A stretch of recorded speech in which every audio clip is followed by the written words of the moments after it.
Ramachari serial Kannada ಕಿರುತೆರೆಯಲ್ಲಿ ವೀಕ್ಷಕರ favourite ಆಗಿ ಉಳಿದುಕೊಂಡಿದೆ.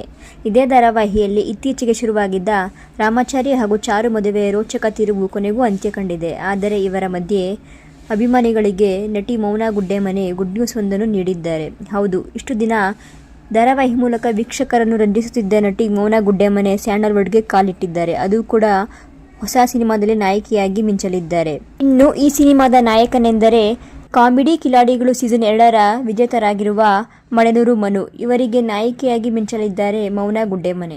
ಯೋಗರಾಜ್ ಭಟ್ ಅವರ ಹೊಸ ಸಿನಿಮಾದಲ್ಲಿ ಮಳೆನೂರು ಮನು ಅವರಿಗೆ ಹೀರೋ ಆಗಿ ಮಿಂಚಲು ಅವಕಾಶ ನೀಡಲಾಗಿದೆ. ವಿಶೇಷವೇನೆಂದರೆ ಈ ಸಿನಿಮಾಗೆ ರಾಮಾಚಾರಿ ಧಾರಾವಾಹಿಯಲ್ಲಿ ಚಾರುಲತಾ ಪಾತ್ರದ ಮೂಲಕ ಅತಿ ಹೆಚ್ಚು ಖ್ಯಾತಿ ಪಡೆದುಕೊಂಡಿದ್ದ ಮೌನಾ ಗುಡ್ಡೆಮನೆ ನಾಯಕಿಯಾಗಿ ಆಯ್ಕೆಯಾಗಿದ್ದಾರೆ.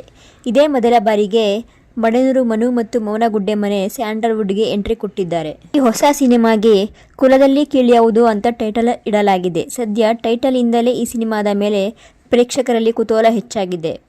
ಈಗಾಗಲೇ ಈ ಸಿನಿಮಾದ ಫಸ್ಟ್ ಲುಕ್ ಟೀಸರ್ ಬಿಡುಗಡೆಯಾಗಿ ಸದ್ದು ಮಾಡುತ್ತಿದೆ.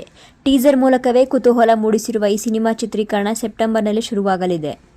ನನ್ನ ಈ ಮಾಹಿತಿ ನಿಮ್ಗೆ ಇಷ್ಟ ಆದಲ್ಲಿ ಈ ವಿಡಿಯೋನ ಲೈಕ್ ಮಾಡಿ ಹಾಗೂ ನನ್ನ ಚಾನಲ್ಗೆ ಸಬ್ಸ್ಕ್ರೈಬ್ ಮಾಡಿ. Thank you guys for watching.